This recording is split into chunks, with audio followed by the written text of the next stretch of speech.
Hi everyone and welcome to another video. My name is Henrique, and considering my last video about AI at the workplace, I thought I would make a more basic video to help onboard some people that have heard about AI but have never really tried it, or they're kind of cautious about what this is all about and how it can be useful. So if that's you, please get yourself comfortable and get ready to dive with me to this exciting new world of AI and see what the possibilities might be for you at your workplace. While I am not in the AI field myself, I work in wastewater treatment research. I am, however, the responsible of my business unit to learn about AI and to help my coworkers implement AI at our workplace. So I am familiar with how to introduce people to the topics and what to figure out what we can do with AI so far and where it's headed and what we can do in the future. So get yourself comfortable and let's dive in. Alright, so we can consider this the AI 101 or the first module, let's say, on a list of modules that I'm working on to help introduce people to what AI is, what it can do, and how we can slowly start to think about how to use it in our workplace, where it's usable, suitable, or not. So let's first recap a little bit and think about what happened. So between 2017 and 2022, a new architecture, what they call in the field transformer, was developed in the field of artificial intelligence, and this significantly accelerated the progress and development of AI. And by November 2022, something called ChatGPT by a company called OpenAI, which was a public chatbot interface based on this technology, was released to the public. And this is probably the big news you might even have heard about back then or already now, which made a lot of fuss and went very viral. And then between 2022 and onwards, there was an increasing buzz and hype and media attention surrounding both LLM, which I will define soon, and AI in terms of tools and investments. So an LLM, which is what we call a ChatGPT, for example, or rather the model behind ChatGPT, an LLM is a large language model. So how a large language model works is that you have a lot of learning, our human knowledge, can be documents, can be libraries, etc. And you train a neural interface or a machine learning model, let's say, to try to predict the next word in a sentence. And then you reward or not how good it is, and over many, many generations of that, eventually gets really good. You can get something useful out of that. So the important thing here to remember is that you have a lot of data that has been collected and fed to train these machines, let's say. And then you have a model from that. And from that model, then you can get it to produce new things, to generate new things. And this is where the GPT in ChatGPT comes from. It means generative pre-trained transformer. So transformer was a technology, and it was pre-trained, so the training didn't happen like with us humans happens, which is live, ongoing, continuously. So it was pre-trained, and then it can generate things from this. So this is not super important for our practical application at the workplace, but it's good to have an idea of where it came from and what it means. So basically, LLMs, which is what I will be referring to this type of AI from now on, they try to guess the most likely word in a sentence that you provide.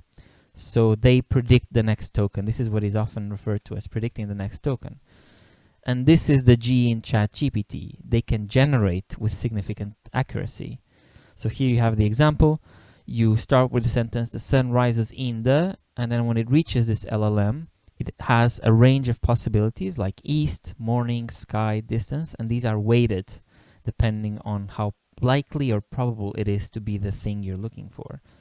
In this case, it selected morning as the most likely output from its training data. And all of this is possible because these models have been trained on basically the entire library of all human knowledge. And from that, they have mapped out connections from it. And this is at a mathematical level even. So why does this all matter? Well, now that we have these LLMs, we can now reasonably and reliably use them to discuss or explore how you can solve or should solve a problem, so they give you guidance. We can also discuss and explore how they can and should solve the problem for you, This means they give you clarification or planning. You can have them solve the problem directly for you, so they give you a direct result, or you can have them build the tools that you need to solve the problem yourself, and then you get a repeatable solution that you can use over and over again. So this opens, as you can imagine, a lot of opportunities for a lot of repetitive work, for example, that we do at our workplace. So again, this means that you can have now help to do your everyday work. So anytime your work involves moving data or information, that means changing locations from one file or folder to another file or folder, or processing information and data, like summarizing, elaborating, explaining, or translating information or data, and this can mean both changing languages or converting that information from a messy source to a more organized structure, or when you need to find information data on, for example, a big document or many files or the open web, or to troubleshoot how objects or machines or instruments or software works. You can now use these tools to save time and effort, which is really useful for us. So there's been several companies that have released public models that you can access via a chatbot interface. You can see one such example here. Typically, you go to the website, you have a bar like you would find if you went to google.com, and you would type what you want the LLM to do, or you can even attach files, and you would click start a new chat, and then you just start typing and getting a response and typing back from then. Most of the companies in this field are either North American or Chinese. Some North American household names to get you started is ChatGPT, as I mentioned before. This is by the company OpenAI. Their most recent model as of this video, which is already outdated, is GPT 5.3. I believe they have just come out with GPT 5.4. Then you have Claude by a company called Anthropic. Their most recent models are Opus or Sonnet or Haiku 4.6, depending on how fast or how much complex thinking you need your task to have or needs to be done to solve. Then you have Gemini by Google Alphabet. Their most recent model is 3.1. Then you have Grok by XAI. Their most recent model is 4.20. Then you have Llama by Meta. These have been a bit more not up to the speed of the other ones. So their most recent model, which is already several months old, is Llama 4. But you also have a lot of Chinese household names. You have Kimi by Moonshot AI, and their most recent model is Kimi K 2.5. DeepSeek, which you might have heard about in the news, their most recent model is DeepSeek version 3.2. You have GLM by Zipu AI, their most recent model is GLM 5. You have Qwen by Alibaba, their most recent model is Qwen 3.5. And you have Minimax, and their most recent model is Minimax M2.5. But again, there's many more models by both Western and North American companies and also Chinese companies. There's also one notable European household name, Le Chat by Mistral AI, and their most recent model is Mistral Large 3. So you're not meant to memorize this, but this should give you an idea that you have options. You have options both if you're in the US or in the rest of the world, and these are basically the big players so far, as of this date anyway. So how can we start using this? So most of these chatbots have free use with limitations, and then you can have a subscription-based option when you need additional usage. So you can send more messages or longer messages, and you can get access to more advanced models, or you can have other quality of life features like voice and ability to generate things on the fly, for example, like slide decks or data sheets, things like that. Some of these are also open source. That means you can look behind the code to an extent and understand how they run and run your own instance locally. But as of today, they still require powerful, expensive computers, which effectively make them out of reach for the majority of the average consumers. There are also a few very small models that can be run in average consumer devices like your laptop or even your phone, and their capabilities improve steadily. Here's one such example in the image, which is Qwen 3.5. But how should we use all of this? So for all these models, the main interface is via a chatbot where you type your request, query, or question. And the practice of providing instructions to this chatbot is commonly known as prompting. And the practice of doing this can sometimes be referred to as prompt engineering as well. So here you have another example of a chatbot interface by DeepSeek. So because LLMs work by predicting the next token, this means that they are a non-deterministic engine. If they were a deterministic engine, that means every time you put the same question, you will get this exact same result in the output. But they are non-deterministic, so instead they are probabilistic. That means that even if you put exactly the same input, you will get similar outputs, but not necessarily equal, exactly equal in this case. So there is a non-trivial amount of variation to be expected when you use this. As a result, this means also that they can produce mistakes. So something to keep in mind about. And I would also say that before you can take advantage of this technology and its potential at your workplace, you should first check which tools have been vetted for use by your IT department, because there may already be internal tools available for you. This is the case in my company, and I know in many others. In other cases, they just use public tools and they're fine with using their company information and giving it to these companies that run the AI models. But more importantly, perhaps, is the second point, which is you should already have some strong cognitive foundations and experience in your role and your field. And this allows you to determine what you need to do in your work, how to do it, and to know when a task is finished or when it still needs refinement. With a strong cognitive foundation, this allows you to begin using these AI tools safely and effectively. With guidance and practice directing the AI with increasingly clear specifications, you can eventually graduate to handling autonomous AI systems with time as your judgment develops.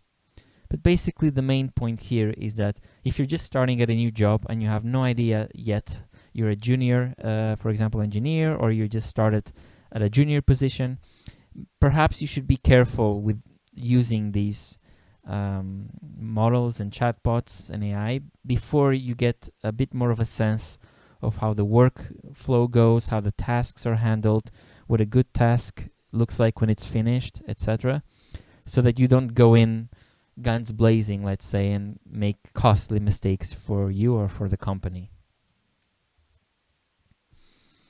Now, how you actually type things to the AI is a subject of many discussions. There's many examples and frameworks for good prompting to help you achieve what you need. Here is one example, but like I said, there are many. And this one is the RACE prompting framework, or RACE.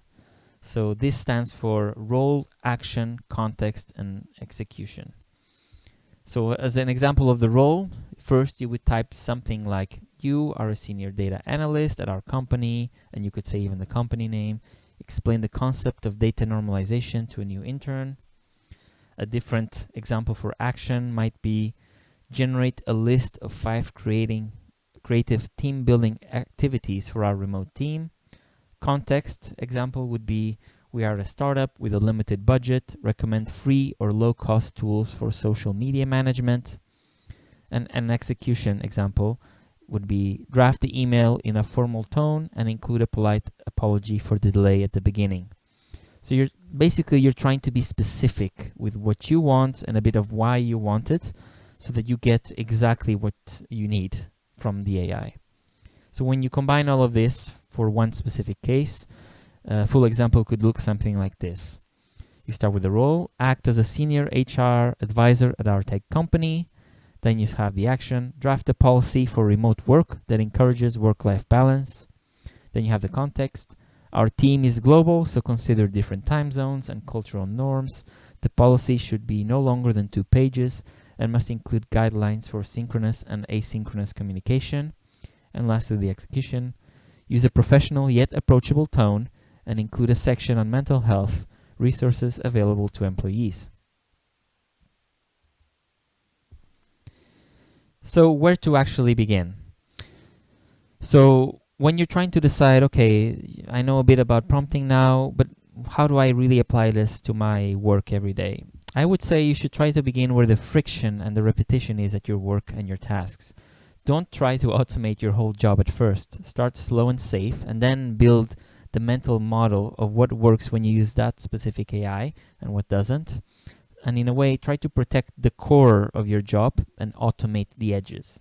The core here, or the human part, would be the hard judgment, the deep context that you have, the high stakes decisions, the relationship building, and etc.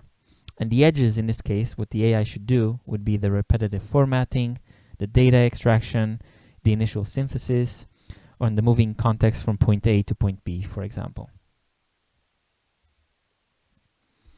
So some more examples of what you could consider to start using the AI for would be data preparation, where you clean messy inputs, you standardize formats, and you extract raw facts from chaotic documents. You could also start using it to synthesize meetings, where you consolidate sprawling discussion threads into clean summaries, and you identify the assigned owners, and you track the deadlines. Or you could use it to package and format information, so transforming rough analytical notes into structured deliverables that you can use. And what should you look out for when you start engaging with AI and work with it? So AI models, and LLMs in particular, are confident, eager to please, and statistically prone to guess. And this can manifest in three main ways. You can have hallucinations, where the models will invent plausible fictions to fill context gaps, so you should always verify the outputs against the ground truth that you know. They can also have false confidence. The AI does not know necessarily when it is wrong, and it might present you with fabrications with the exact same tone as facts. And also there's some privacy and security issues, where depending on your specific case, you should maybe never upload sensitive client data or personal identifiable information or unreleased financials without the explicit clearance either of your manager or your IT department. And since text and content now is very easy to make with these tools, there is also the threat that you have infinite slop, let's say.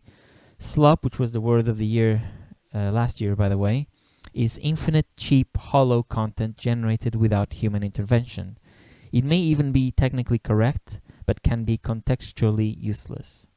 And the trap here is that you might generate a lot of information, a lot of slop, but this reviewing of the slop does not scale. If you let the AI generate unchecked volume, AI will generate the unchecked volume, but then you move your bottleneck from writing to editing, and that's just not good enough for us. So you can start with some fixes, for example, using tested prompt frameworks, like I mentioned before, the RACE framework, and also forcing the AI to self-evaluate against strict constraints before you ever even read the output to save you time. So now basically intelligence is cheap, but judgment has become rare, or is even more rare than before. So you can have the AI optimizing perfectly toward the goal, but only us humans can really decide which goal is worth optimizing towards. So good judgment is knowing what matters, and it is distinguishing signal from noise and seeing second order effects and understanding when the rules apply and when they don't. And here your ultimate advantage is taste. So taste is the embodied consequence-aware experience. The AI has plenty of training data, but it has never lived through a failed product launch, for example, or a tense client meeting. Taste is that gut feeling that an AI's output can be technically perfect, but might be politically impossible or practically useless.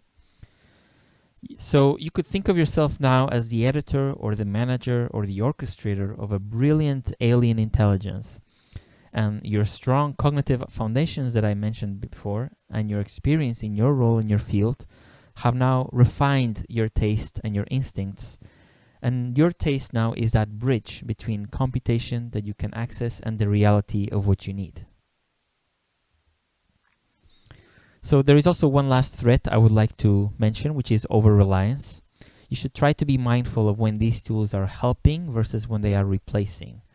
So consider, for example, when is your thinking being extended by using these tools, And when are you over relying on them? When is your thinking being atrophied by these tools?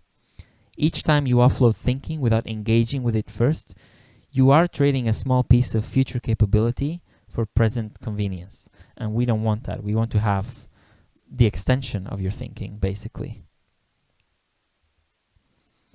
So once you've had a few weeks or months of experience trying these tools and achieving your goals and experiencing mistakes, which is also very important, then you are ready for the AI 201 module, which I've already made and which you can click below. So thank you for watching, and I'll see you in the next video.